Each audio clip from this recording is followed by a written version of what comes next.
All the little topical things here. Ladies and gentlemen, I am very excited to be here with you today and to take this opportunity to share with you a little bit about myself. I'd like to begin by telling you a somewhat embarrassing personal confession. I am addicted to Facebook personality tests. They're horrible. I take all of the cheesy ones. What goddess energy are you? What Sex in the City character are you? What's your lucky color? Why on earth is such an intelligent and mature woman such as myself wasting her time with these things? That is a topic for another speech. But I'd like to share with you today the results of one particular test that I took. The test was called, What Will Your Last Words Be? When some of my friends took this test with rather humorous results, one of my friends, a very daring and very wild girl, took the test, and her results were, yeah, I think I could pass that, guys. I could see this happening to her too, by the way. Another friend took the test, and her results, and she's very curious and impetuous, and her results were, I wonder how this works. Now, I don't exactly know what that means, but again, I could see this happening to her. So I was very curious to find what daring and exciting way that I might die. I took the test, and the results were, tell them I said something. What a rip! What does this even mean? I have no idea. Now, embarrassing personal confession number 2. I am a big, big fan of Joss Whedon. Everything he does, Firefly, Dollhouse, Dr. Horrible, love it all. So after I got over the initial confusion about what my last words on this earth are meant to be, I had to remember a particular episode of Buffy the Vampire Slayer.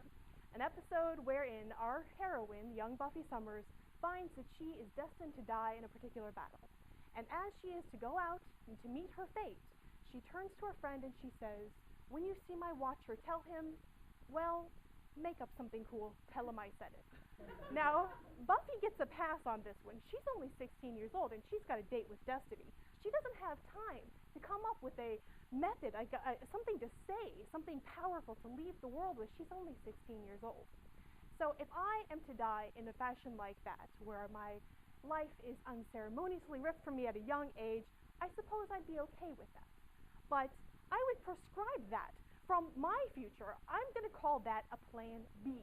Let's say plan A is dying many, many years into the future, old and wise and surrounded by family and friends.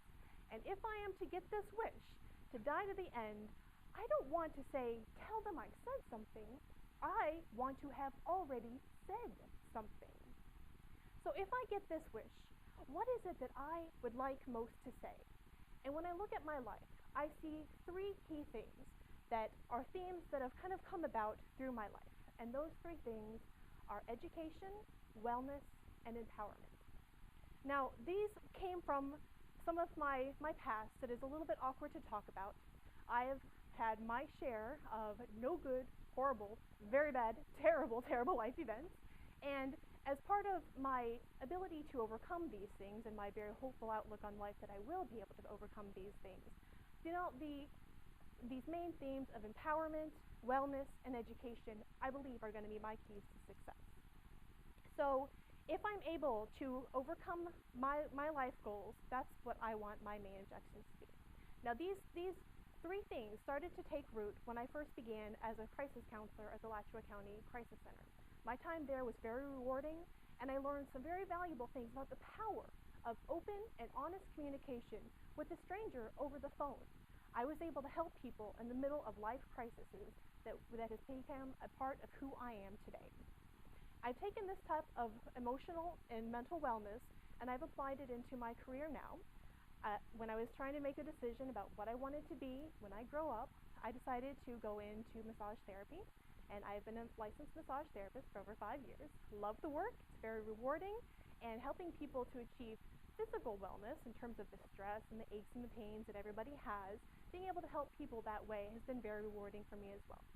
Some time ago, I went back to school for psychology and public health. I just recently, I'm proud to say, graduated from the University of South Florida in 2008.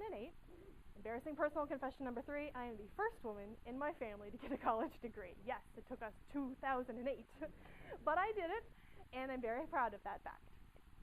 Now, as you all may dimly recall, in the fall of 2008, some interesting things started to happen with the economy, and my life was starting to gear towards this lovely, posh job in wellness where I could work with some kind of counseling and physical therapy, massage therapy, and I wanted to incorporate those things into my life. But I've had to make some difficult decisions where to go now. And I'm very fortunate that my job as a massage therapist has allowed me the luxury to take time and think about what it is I really want. So I'm going back to school yet again to become a financial planner. I started with the USF. They have a continuing education program to prepare for the Certified Financial Planner exam, and I've just begun that. So here I am, finding myself at the foot of a very steep, very difficult path ahead of me. And I know, sorry, I'm very nervous, and I know that this path, although it may be very difficult, I'm willing to embark on it, to go full forward into this career, possible career. And when I look at my life, when I think towards the end, when I get to that stage, I would like nothing more than that these keys of education and wellness and empowerment can be my main message going forth into my life. So that when I get, I'm sorry, I'm messing this up all over the place. Let me take a breath here. So the point is, when I get there, I know what I want the message to be, but how can I get the message across?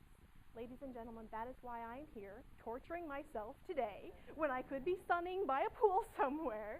I am here now, so that with your help, I can achieve these goals. It doesn't matter whether my message reaches thousands or more if I enjoy wild success, or if my message only reaches a few.